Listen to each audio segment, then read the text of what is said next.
So it is pretty much all but complete.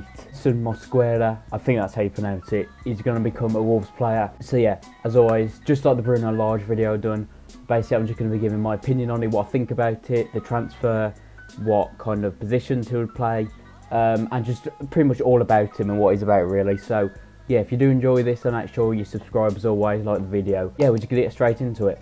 So yeah, Yerson Mosquera, I think that's how you pronounce it. Like I said, I think the Y is more of like a J in Spanish, so I think that's how you pronounce it, but I apologise if it's wrong. Yeah, plays for Nacional in Colombia, and I'll be honest, just like most of you, I'm not an avid watcher of the Colombian league, so you know, not 100% sure what it's about, but from what I've heard, from interviews I've heard, from a bit of research about him, he's rated very highly in Colombia and around Colombia, and arguably I think a lot of people are saying he's one of the best players in the Colombian league at his age, which, you know, is always a very good sign.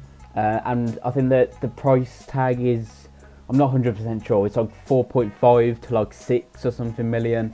There's a lot of big clubs involved, I think Man City were heavily linked with him, United, I think there was another team abroad as well who's linked to him as well. But it looks like he's coming to Wolves. I think he's having a medical in Portugal, I think, which is probably because of the COVID and the lockdowns and all that stuff. So yeah, it looks pretty certain that he's going to become a Wolves player. Like I said, it'll probably be maybe the start of next week, I'm guessing, or if they get quickly, then maybe even the weekend, I don't know. But it's all but confirmed he's going to be a Wolves player. Now, about him, I think, like I said, I think he's rated very highly. Again, there's not a lot of footage on him, so haven't really been able to watch him play, what he's about. But he's a centre-back. He's around 6'1", I believe. Very quick as well, from what I saw.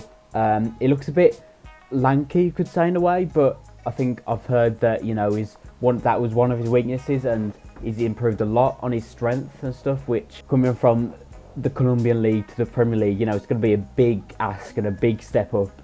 And I think a lot of people thought, you know, he might go on loan to somewhere else, or maybe even the Championship side or somewhere else abroad to get some experience of European football. But it looks like he's going to come straight into the first team, really, which, you know, I'm not mad about at all. I think, you know, it'd be good to give him that experience and maybe give him a few appearances here and there off the bench to start with. Like we saw a lot before when Dendoncker first came in and all these other players that came in. There's brought in here and there for 10-15 minutes off the bench just to get used to it, and I think that's what we need to do. I think we can't just throw him in the deep end, start him the first game of the season against Leicester and then against Man United and Tottenham. Like, and that's going to do him no good at all. So, you know, I'm not mad about it. Gave us some experience of the Premier League, what it's all about, gave him to the pace of the Premier League as well, because, like I said, I've never watched the Colombian League, but I'm pretty sure it's a lot more intense and physical than the Colombian League. But yeah, like I said, we don't really know too much about him.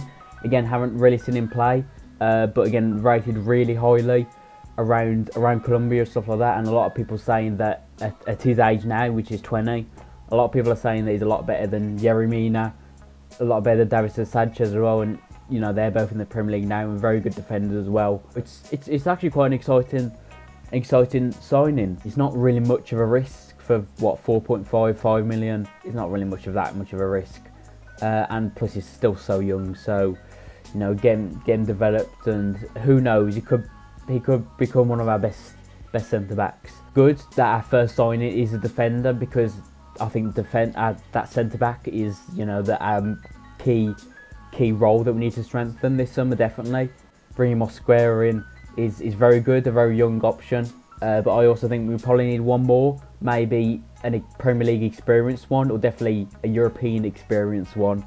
I think if we bring him in, if we bring in Mosquera in and we bring in another, like I said, experienced Premier League centre back, then I'll be happy with that. Yeah, as always, let me know your thoughts on this signing, whether you're happy about it, actually what do you think we should do with him? Do you think we should bring him into the first team? Should we loan him out? Should we give him some options in the under-23s? Like, what would you do with Mosquera? As always, if you enjoyed this, then make sure you like and subscribe. A lot of content coming out over the summer, all about Wolves transfers, all about England at the Euros, all that good stuff. And I'll be doing videos like this whenever a signing is pretty much all but confirmed.